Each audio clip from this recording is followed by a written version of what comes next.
다음 사진은 트럭 운전을 오래 하신 분이신데 왼쪽과 오른쪽 얼굴에 노화의 정도가 굉장히 차이가 많이 나는 걸 볼 수 있습니다. 자외선 차단이 얼마나 중요한가 알 수 있으실 것 같아요. 근데 이렇게 말씀드리면 선생님 저 뭐 꾸준히 바르는 것도 너무 힘들어요, 이런 말씀 하시는 분들도 계세요. 그런 분들한테 자꾸 뭐 하시라고 말씀드리면 대부분 못 따라오십니다. 그래서 제가 그때 말씀드리는 거는 하지 마세요. 뭘 하지 말라는 거냐면 를 안 하시면 됩니다. 안녕하세요. 저는 피부 미용 진료를 주로 보고 있는 최원진 원장입니다.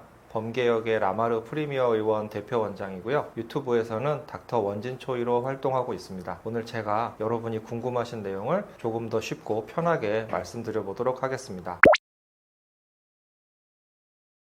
네, 우선 피부 노화의 원인은 크게 둘로 나누어 볼 수가 있습니다. 외부 요인에 의한 외인성 노화와 시간이 흐름에 따라 자연적으로 나타나는 내인성 노화가 있을 수가 있겠죠. 외인성 노화를 먼저 생각을 해본다면 여러분 잘 알고 계시는 것처럼 자외선이라든가 다른 환경적인 원인, 이런 것들이 있을 수가 있겠습니다. 피부 손상이 심하게 나타나기 때문에 급격하게 탄력이 소실되기도 하고요. 깊고 불규칙한 주름이 심하게 나타나는 경우도 많이 있습니다. 또 기미, 잡티, 검버섯, 이런 색소 질환의 원인이 되기도 합니다. 그에 비해서 시간의 흐름에 따라서 자연적으로 내인성 노화가 나타날 수 있는데요.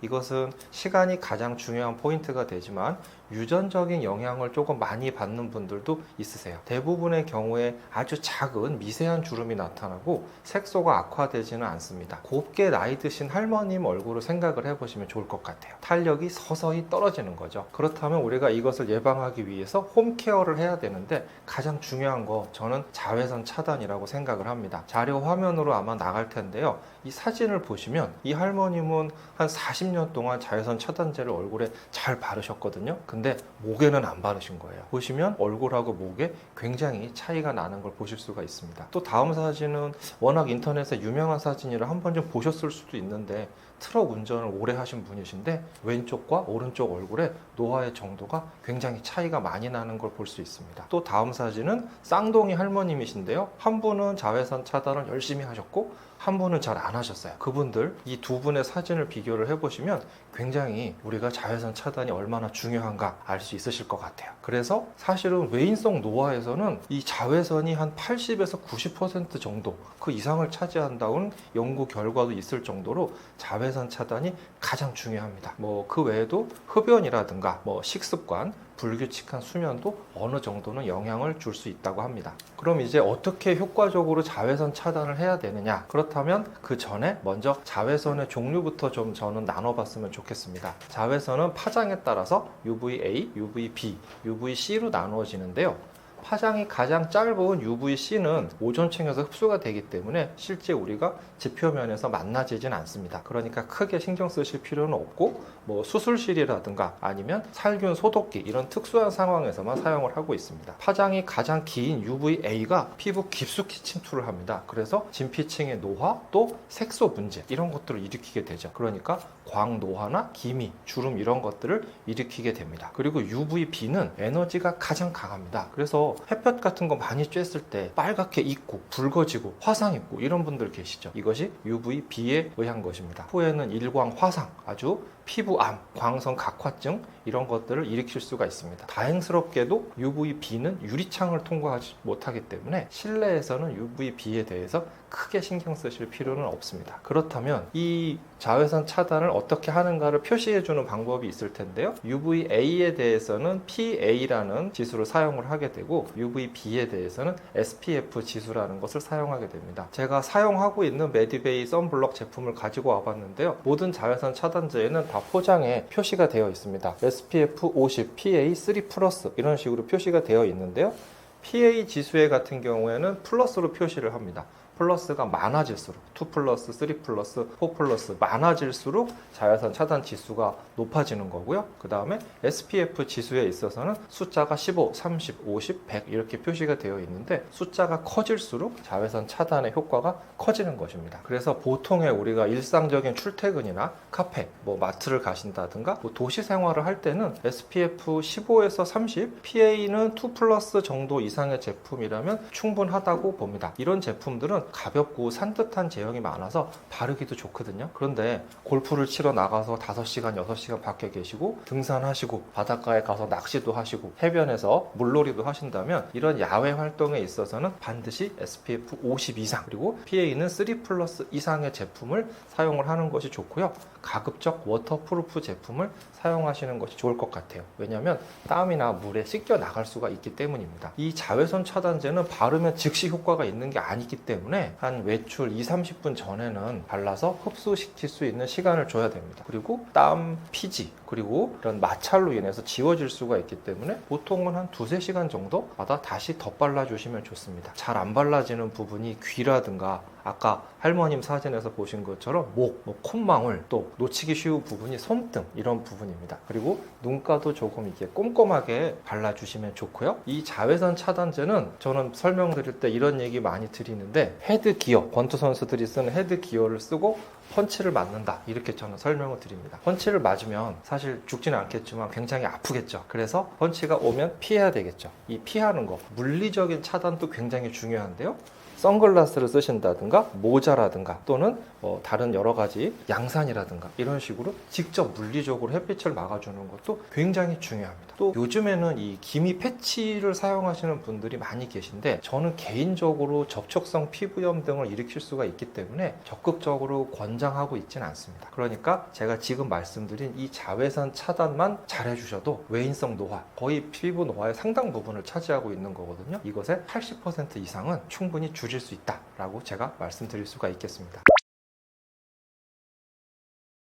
자외선 차단 다음으로 이제 두 번째로 중요한 거는 보습입니다. 보습은 아까 말씀드린 내인성 노화를 예방할 수 있는 가장 중요한 포인트가 될 수 있는데요.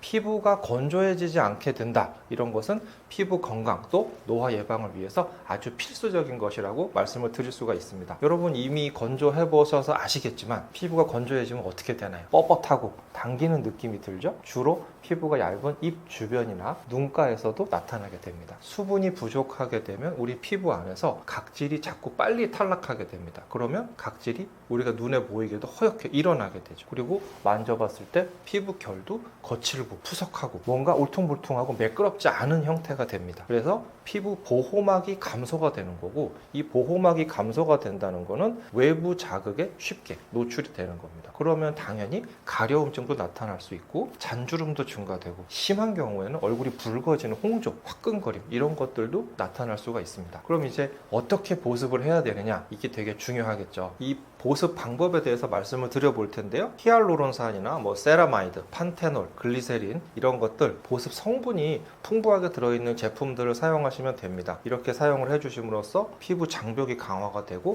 수분이 날아가는 것을 막아줄 수가 있습니다. 이 보습제는 바로 세안 이후에 3분 이내에 사용을 하셔야 되는데 의외로 너무 적은 양을 사용하시는 분들이 많습니다. 제품의 제형마다 조금 다르지만 보통 설명서에 나와 있습니다. 일반적으로는 완두콩 3-4개 정도의 양을 충분히 얼굴에 흡수를 시켜야 됩니다. 그리고 당연히 실내 습도를 유지시켜줘야 되는데 가습기나 젖은 수건들을 이용해서 50에서 60% 정도의 습도를 유지하시는 것이 좋겠습니다. 그리고 미온수를 사용하시는 것이 중요하고요. 충분한 물을 마시는 이 부분은 요즘 들어서 약간 학자들 사이에 조금 논란이 되고 있는 부분이긴 하지만 그래도 아직까지는 1.5에서 2리터 정도의 물을 하루에 드시는 것이 좋다라는 게 주 의견으로 되어 있습니다. 또 많이 물어보시는 게 하나 있는데 선생님 그럼 커피, 녹차 이런 거는 물에 해당이 되는 건가요? 이거 물어보시는 분들이 많이 계신데 예전에는 이거를 물이 아닌 걸로 쳤습니다. 근데 최근에는 조금 더 연구를 많이 해보니까 그래도 어느 정도의 물을 대체해주는 효과가 있다. 그래서 한 80% 내외 정도로 볼 수 있습니다. 물론 아메리카노 커피라든가 녹차 이런 걸 말씀드리는 거지 사이다, 이런 주스, 콜라 이런 건 아닙니다. 그래서 그렇게 보시면 될 것 같고요. 그런데 내가 보습제를 발랐는데도 너무 건조하다 이런 분들도 있을 수가 있습니다. 그런 경우에 또 해결해 볼 수 있는 방법이 있는데 첫 번째는 오일 실링이라는 방법입니다. 이거는 보습 크림을 일단 바르신 뒤에 그 위에 아주 소량의 페이셜 오일을 덮어주는 겁니다. 날아가지 못하게, 수분이 날아가지 못하게, 수분이 날아가지 못하게 이렇게 덮어주는 방식인데 이렇게 바르시고 주무시면 도움이 될 수 있고요. 두 번째로는 국소 밀폐 요법이라는 게 있는데, 이것은 병원에 가서 어떤 시술을 받아보신 분들은 경험해 보셨을 수도 있습니다. 어떤 연고나 크림을 도포한 뒤에 그 위에 랩을 씌우고 또 마스크팩 같은 걸로 덮어주면, 밀폐를 시키면 이 흡수율이 굉장히 많이 올라가게 됩니다. 대략 한 20분에서 30분 정도 사용을 하면 되는데 효과가 굉장히 좋지만, 또 거꾸로 흡수가 너무 많이 되는 경우에는 이게 문제를 일으킬 수 있기 때문에 조심해서 하시는 것이 좋겠습니다. 이제 사용해 볼 만한 홈케어 제품을 설명을 드려보자면, 크게 저는 비타민C하고 레티놀, 이 두 가지가 제일 유명한 것 같습니다. 비타민C는 뭐 거의 사용하지 않는 분 없으실 것 같아요. 항산화 효과가 아주 강하고 피부 미백 효과가 있습니다. 피부 안에서 멜라닌의 생성 자체를 억제해 주기 때문에 기미나 잡티 이런 걸로 고민하신 분들께도 도움이 될 수가 있습니다. 또 하나는, 우리 피부는 언제나 자외선이나 미세먼지 같은 이런 스트레스를 받고 있는데, 이 스트레스로부터 피부를 지켜주는 방패 역할을 하죠. 그리고 당연히 잔주름도 예방이 되고 피부 탄력이 좋아지기 때문에 눈 주변에 다크서클도 좋아집니다. 아침에 사용하시는 것이 좋다라고 주로 말씀을 드리는데, 그래서 세안을 하고 이 비타민C 제품을 발라주고 그 위에 다시 보습제를 바르고 자외선 차단제를 바르면 됩니다. 그런데 좋은 것만 있는 건 사실 아니에요. 피부 자극성이 꽤 많이 있거든요. 그래서 굉장히 저농도 제품부터 서서히 사용을 늘려가시는 것이 좋겠습니다. 두 번째로는 레티놀 제품이 있습니다. 비타민 A의 일종인데요. 이 레티놀이 진피층에서 콜라겐도 증가시켜주고 각질이 빨리빨리 턴오버 될 수 있도록 해줄 수 있습니다. 이렇게 되면 피부 주름도 좋아지고 피부 결도 개선이 되고 모공 축소, 또 피지 조절도 됩니다. 예전에 한번 이 레티놀 제품이 한번 굉장히 유명한 적이 있었습니다. TV에서 한번 레티놀 바르면 병원 안 가도 된다, 이제 이런 얘기가 나오면서 굉장히 인기를 끌었었는데, 사실은 한때 그러고 좀 말았습니다. 이게 나중에 말씀드리겠지만 자극성이 굉장히 심하거든요. 피부에 레티놀 제품을 사용을 했을 때 적응 과정에서 레티놀 번, 레티놀 이리테이션, 번은 화상이잖아요. 굉장히 심한 자극이 나타날 수가 있습니다. 건조해지고 가렵기도 하고 붉고 화끈화끈하고 막 자극감이 심하게 나타날 수 있습니다. 심한 경우에는 각질도 많이 일어나고 막 찌르는 것 같은 이런 통증이 있는 분들도 있습니다. 이것은 레티놀의 기전 자체가 그래서 그런 건데요. 피부 세포 자체의 재생을 막 빨리 가속을 시켜주는 거거든요. 그러니까 세포 분열이 너무 많이 빨라지고 증식이 빨라지니까 성숙되지 않은 각질 세포가 빨리 떨어져 버립니다. 이러면서 피부 장벽이 무너져 버리는 거죠. 이로 인해서 자극을 받아서 굉장히 불편한 증상이 나타날 수가 있고요. 다행스럽게도 일반적인 피부를 가진 분들은 1, 2주 이내에는 거의 좋아집니다. 하지만 증상이 너무 심하다든가 또 시간이 지나도 좋아지지 않는다, 이런 경우에는 꼭 병원에서 선생님하고 상담을 하셔야 되고요. 요거랑 비슷하게 레티놀 명현 현상이라는 것도 있습니다. 요것은 아까 말씀드린 레티놀 번하고는 조금 다른데요. 여드름이나 뾰루지 같은 이런 트러블들이 일시적으로 나빠지는 거예요. 이거는 레티놀을 사용하면서 적응 과정에서 나타나는 건데요. 하나는 내일 나올 거, 하나는 5일 뒤에 나올 거, 하나는 열흘 뒤에 나올, 이런 여러 가지 잠재되어 있던 염증이나 트러블들이 한꺼번에 다 같이 쏟아져 나오면서 나타나는 겁니다. 그러니까 아무 데서나 막 나타나지는 않고 기존에 조금 여드름이 있는 그런 부위에 나타나게 되고요. 보통의 경우에는 시간이 지나면서 자연적으로 좋아지게 됩니다. 이 레티놀도 좋은 점만 있는 건 아니어서 피부 자극성이 아까 있다고 말씀드렸잖아요. 그래서 밤에 사용하시는 것이 좋겠습니다. 세안을 하시고 이번에는 보습제를 먼저 사용하시고 레티놀을 소량 사용하시면 좋겠습니다. 눈에 잘 띄지 않는 이런 부분에 소량으로 사용을 한번 해보시고 별 문제가 없다면 주에 1, 2회 정도 사용을 하시고, 그 이후에 또 괜찮다 그러면 주 3회 정도 사용을 하시면 좋고요. 보습을 굉장히 신경 써 주셔야 됩니다. 그래서 평소보다 보습제를 더 많이 쓰시는 것이 중요하고요. 절대 하지 않으셔야 되는 게 있는데, 각질 정리하시는 거. 각질 정리하는, 각질 제거 이런 성분하고 레티놀을 같이 사용하시면 굉장히 힘드실 수가 있습니다. 그래서 반드시 하지 않으셔야 되겠습니다. 지금 말씀드린 비타민C, 레티놀 모두 자극성이 있다고 제가 몇 번 말씀드렸잖아요. 그러니까 두 개를 동시에 사용하는 것은 조금 권장드리기가 어렵고, 하나씩 서서히 사용을 증가해 보는 걸 권해드립니다. 이제까지의 말씀드린 이 홈케어 자체에 대한 내용을 정리를 해보면 자외선 차단제도 발라야 되고 보습제도 써야 되고 이것도 바르고 저것도 바르고 근데 이건 주의해야 되고 이거 조심해야 되고 너무 어렵고 힘들지 않습니까? 사실 우리 인생이 이미 너무 힘들고 피곤한데 이 홈케어까지 너무 피곤하고 힘들다. 선생님 저 뭐 하나만으로 다 되는 건 없을까요? 이런 거 물어보시는 분들 되게 많으시거든요. 근데 사실 뭐 그런 게 없습니다. 없는데 그래도 제일 비슷한 거 하나만 찾아보자면 저는 나이아신아마이드를 말씀드려보고 싶습니다. 이 나이아신아마이드는 비타민 B3의 일종입니다. 미백, 항염, 보습, 피부 장벽도 살려주는 좋은 효과를 가지고 있는데 더 좋은 것은 대략 한 5에서 10% 정도의 농도까지는 자극성도 거의 없습니다. 그러니까 좀 부담 없이 사용을 해볼 수가 있죠. 근데 이렇게 말씀드리면 선생님 좀 뭐 꾸준히 바르는 것도 너무 힘들어요. 이런 말씀 하시는 분들도 계세요. 그런 분들은 사실 꾸준히 뭘 하시기가 어려운 분들이죠. 그런 분들한테 자꾸 뭐 하시라고 말씀드리면 대부분 못 따라오십니다. 그래서 제가 그때 말씀드리는 거는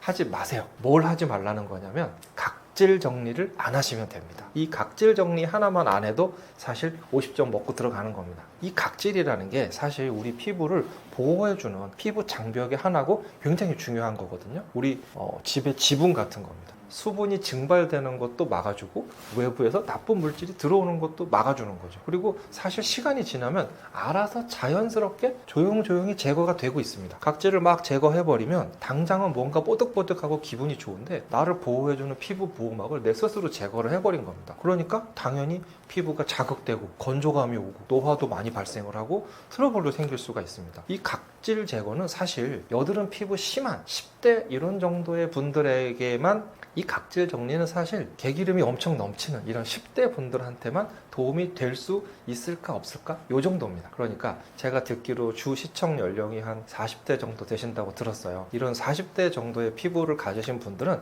사실은 이 필링 제품은 다 갖다 버리세요. 안 쓰셔도 됩니다. 굳이 이걸로 여러분의 피부를 고생시킬 필요가 없습니다. 이렇게 제가 지금 내용을 쭉 말씀드렸는데 공부를 해도 그렇고 피부 관리도 그렇고 사실 다 노력입니다. 꾸준한 노력은 배신을 하지 않기 때문에 여러분이 제가 지금 이렇게 말씀드린 내용을 실천을 해주신다면 적어도 50% 60% 이상의 피부 개선 효과를 보실 수가 있을 겁니다. 제가 이제 말씀드린 내용은 이렇게 뭐 홈케어로 이제 말씀을 드려봤는데 그럼에도 불구하고 병원에도 가야 되는 분들이 계십니다. 평균적으로 뭐 큰 문제 없는 분들은 지금 말씀드린 홈케어를 하시면 되겠지만 병원에 가셔야 되는 분들은 여드름이 아주 심한 경우 또 피부염이 반복돼서 발생을 하고 또 좀 넓은 범위에 나타나는 경우 그리고 뭐 사막이나 곰팡이, 뭐 바이러스 질환 이런 감염성 질환이 있는 분들이 있습니다. 이런 분들은 집에서 치료가 안 되거든요. 그리고 당연히 흉터, 여드름이라든가 수술 흉터, 또 어떤 외상에 의한 흉터, 또 켈로이드 흉터 이런 흉터를 가진 분들도 사실 집에서는 치료할 수가 없습니다. 또 점이나 피지선 증식증 같은 이런 종양들, 물론 이제 악성이 아니고 양성 종양이죠. 이런 것들은 당연히 병원에 가셔서 선생님하고 상담을 해서 치료를 하셔야겠습니다. 그리고 조금 여드름이나 트러블 이런 게 많이 있는 분들은 좁쌀 여드름이나 뭐 블랙헤드 이런 아주 초기의 여드름들은 홈케어, 보통 여드름 홈케어 찾아보시면 내용도 많이 나오고 제가 다 이따가 말씀드릴 건데요. 이런 홈케어로 조절이 가능하지만 이미 막 안에 고름이 차 있기도 하고 뭐 염증성 여드름이 심하다, 눌렀는데 아프다 이런 경우에는 최대한 빨리 병원에 가셔서 선생님한테 치료를 받으시고 그 이후에 홈케어를 하시면 되겠습니다. 비립종이라는 거 굉장히 요즘에 흔한 그런 질환인데요. 비립종 때문에 오시는 분들 굉장히 많으시고 이 피부 표면에 보시면 이 가까이에 아주 작은 주머니가 생깁니다. 안쪽에 흰색 아니면 뭐 노란색 이런 각질 덩어리가 차 있는 것이 있는데요. 이것이 이제 비립종이고 굉장히 흔한 질환입니다.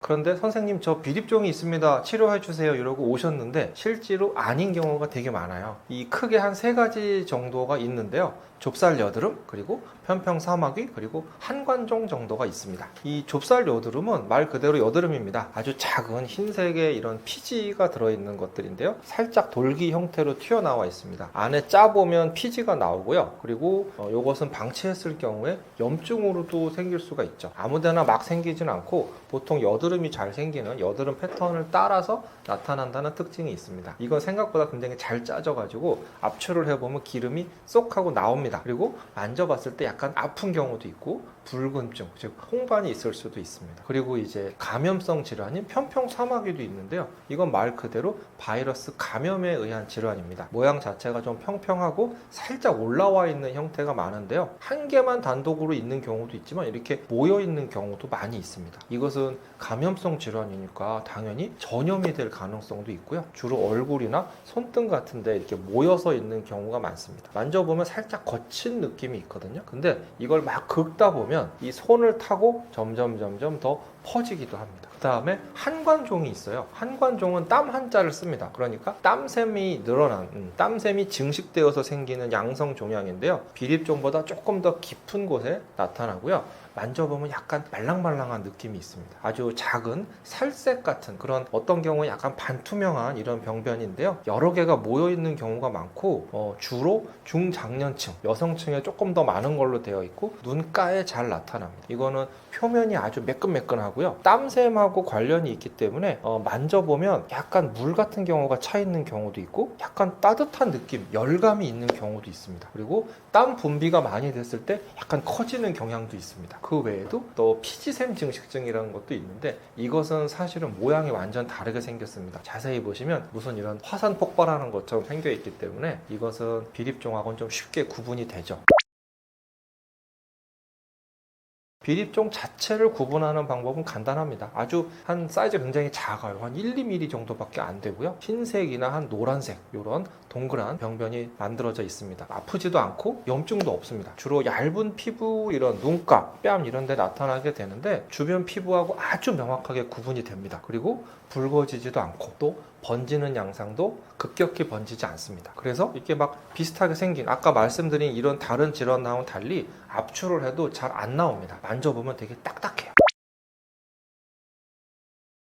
이 비립종이 생기는 이유는 크게 자연적으로 생기는 원발성, 그리고 어떤 외부 요인에서 생기는 속발성으로 나눠볼 수가 있습니다. 뭐 크게 중요하진 않아요. 이 원발성은 자연적으로 생기는 거니까 아주 어린 아이들서부터 나이 드신 분들까지 모두 나타날 수가 있습니다. 뭐 조직학적으로 따져보자면 솜털에서 기원한다고 합니다. 그리고 주로 우리가 중요한 것은 어떤 피부 박피술, 어떤 화상, 이런 피부 외상 등에 의해서 생기는 속발성 비립종인데요. 이런 애들은 주로 모낭이나 땀샘에서 나타난다고 합니다. 원인을 따져보면 이 각질과 피지가 피부 표면에 쌓이게 되는데 주로 클렌징을 잘못해서 모공이 자주 습관적으로 막혀 있는 경우, 또 너무 유분이 많은 화장품 이런 걸 사용하는 경우에, 또 시술을 너무 많이 받는 경우, 또 외부 자극, 햇빛, 레이저, 화학 필링 이런 것들을 피부에 너무 많이 받아서 피부가 반응했을 때 나타나게 됩니다. 이제 이 비립종이 위험하냐, 번지냐 막 이런 거 물어보시는 분들 계세요. 이 비립종 자체는 사실 자리만 차지하고 있을 뿐 아무것도 안 합니다. 그러니까 그냥 두셔도 사실 사는 데 전혀 지장은 없습니다. 그리고 전염이 되지는 않아요. 그러니까 내가 이걸 만진다고 해서 다른 부위로 넘어가진 않습니다. 다만 이 비립종이 생기는 시기에 동시에 근처에 생길 수가 있기 때문에 약간 전염되는 것처럼 보이긴 합니다. 근데 진짜 전염되는 건 아니에요. 아까 그냥 두셔도 문제가 없다고 말씀을 드렸는데 오히려 막 손으로 함부로 막 짜거나 만지다 보면 자극을 받아서 피부염이나 이런 감염이 생길 수가 있습니다. 이 비립종은 자연적으로 사라지지는 않습니다. 하지만 보통 방치해뒀을 경우에는 숫자가 늘어나고 이런 경우도 있거든요. 그래서 웬만하면 치료를 하시는 것이 좋습니다. 근데 손으로 짜는 것은 안 됩니다. 이게 생각보다 단단히 박혀 있어요. 아마 집에서 만져보신 분들 있으실 텐데 우리 압력으로 이렇게 눌러봤을 때 잘 안 나옵니다. 그리고 괜히 잘못 만져가지고는 피부 상처, 감염 이런 것들이 생길 수가 있죠. 어떻게 뭐 집에서 없애는 방법이 없냐, 이걸 또 한번 물어보셔서 이제 말씀을 좀 드려보면, 순한 각질 제거제를 좀 사용을 해보신다든가 레티놀 크림, 비타민 C 제품 이런 걸 좀 사용을 해보시면 도움이 될 수도 있지만 잘 안 돼요. 그러니까 그냥 비용 자체도 저렴하기 때문에 병원에서 제거하시는 게 좋겠습니다. 병원에 오시면 간단하게 굉장히 제거가 됩니다. 레이저로 구멍을 작게 뚫어서 내용물을 압출해내면 약간 하는 사람이 좀 기분이 좋습니다. 이렇게 뽁 하고 나오거든요. 그런 것들 인터넷에서 이렇게 압출하는 것만 찾아서 보시는 분들도 있으시더라고요. 통증도 거의 없고 출혈도 거의 없습니다. 다만 이 재발이 쉽기 때문에 생활 습관은 좀 개선을 해주는 게 필요한데요. 이 예방하기 위한 우리 생활 습관 무엇이 있냐면 일반적인 내용입니다. 꼼꼼하게 세안해 주시고 보습 충분히 해주시고 지나치게 영양크림이나 바세린 같은 과도한 영양 공급 안 하시고 자외선 차단 잘 해주시고 너무 많이 비비거나 하는 이런 자극을 주지 않으시면 됩니다. 그러니까 일상적인 스킨케어를 잘 해주신다면 잘 안 생긴다라고 말씀을 드릴 수가 있겠습니다. 비립종을 이제 집에서 제거하시려고 하시다가 막 염증을 만들고 오히려 피부가 골마서 문제가 되고 나중에 흉터까지 남아서 이렇게 고생하신 분들이 사실 제가 한 1년에 한 두세 분 정도 봅니다. 사실 요즘 비립종 제거하는 거 굉장히 저렴하거든요. 주로 이제 새로 오픈하는 병원에 가시면 굉장히 저렴하게 받으실 수가 있습니다. 저 같은 경우에는 조금 가격을 받고 있기 때문에 저한테 오시라 이렇게 말씀드리기는 쉽지 않지만 오시면 제가 잘해드리긴 하고요. 비립종 같은 경우에는 병원에 가시면 굉장히 쉽게 제거가 됩니다. 사실 구멍 살짝 열어서 그 안에 있는 거를 싹 빼주기만 하면 굉장히 쉽게 제거가 되고 흉터도 거의 안 남고 회복도 굉장히 빠릅니다. 그러니까 굳이 집에서 이거를 제거하려고 고생하실 이유가 전혀 없습니다. 그러니까 병원에 가셔서 이게 비립종이 맞는지 우선 상담을 해보셔야 되겠죠. 비립종이 아닌 경우도 굉장히 많아요. 사실 절반 이상은 비립종이 아닌 것 같습니다. 사막이 굉장히 흔하게 나타나고 그 외에도 아까 말씀드린 항관종 그리고 피지샘 증식증 이런 것들도 다 비립종이라고 해서 오시는 분들 되게 많으시거든요. 근데 막상 치료는 병원에서 다 해야 됩니다. 집에서 하실 수 있는 건 거의 없어요. 그러니까 뭔가 이렇게 조그만한 병변들 뭔가 나타났다 그러면 병원에 가셔서 일단 한번 상담 받아보시고 치료를 받으시는 게 좋겠습니다. 우리나라는 미국처럼 의사 얼굴 한번 보려면 몇백만 원 내고 이런 거 아니잖아요. 그러니까 동네에 가까운 병원에 가셔서 진단을 한번 받아보시고 치료를 받으시는 거를 저는 꼭 추천을 드리고 싶습니다. 예, 제가 지금까지 좀 길게 말씀을 드렸는데요. 이런 거 제가 말씀드리는 것을 처음부터 끝까지 다 하실 수 있는 분들 사실 많지는 않으실 것 같습니다. 하지만 시작하는 게 저는 반이라고 생각을 하고요. 그래서 여기 나온 내용 중에 한두 가지뿐만이라도 한번 시작을 해보시는 것을 추천을 드리고요. 그렇게 해도 안 되는 분들은 저한테 오시면 제가 더 좋은 방법으로 도와드릴 수 있으니까 한번 병원에 방문하셔서 상담을 해보시는 것도 좋겠습니다.